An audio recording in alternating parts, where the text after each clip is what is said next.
So if the speaker decides to perform or not the face-threatening act, as Ezequiel has already explained, he or she can use strategies.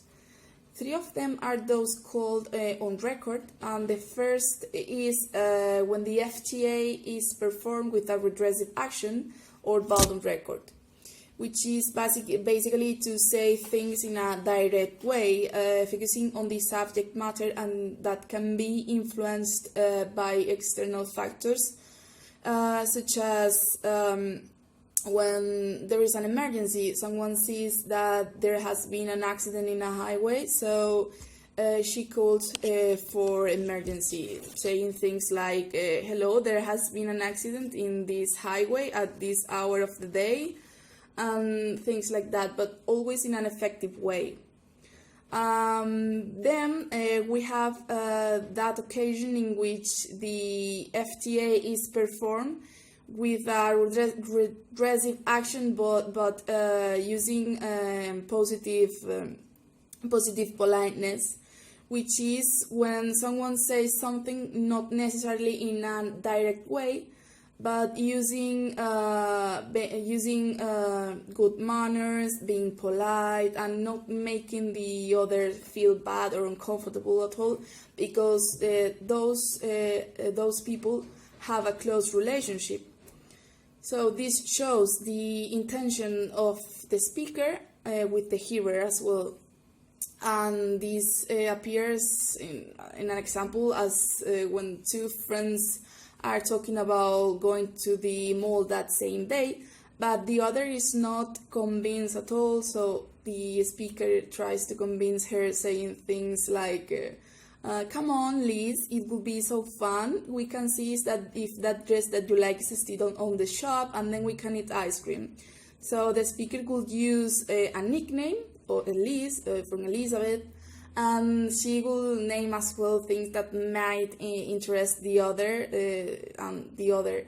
can change her mind about going or not. Then we have the last on record performance, which is when the FTA is performed with a redressive action, but using negative politeness, which is basically when someone says something but putting others first, like when someone asks for something, but after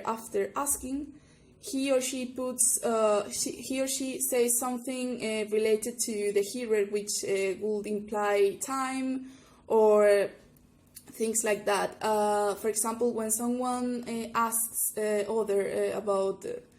I think that she or he needs, when, for example, 2 people work in an office together but don't have a close relationship, so one will say, hey, I know that you are busy or don't have time, but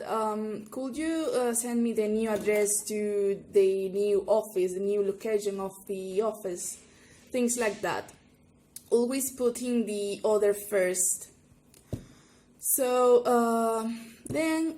we have the occasion in which the FTA is performed but using off-record politeness,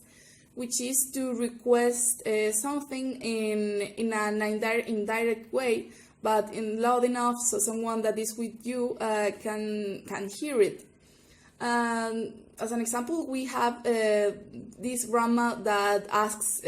not asks, but says something like, I wonder where did I put my glasses? I cannot find it anywhere. And someone that is with her, she would offer to look them for her or help her. So it's basically asking for help in an indirect way. Then we will have the occasion in which the FTA is not performed because the speaker has decided to not do it because there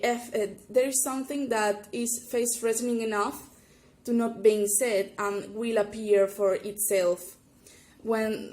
2 people are together and sees that, and one of them sees that the other has received a message saying that one person related to him or her has passed away, he obviously wouldn't say anything and would expect the other to talk first about the matter.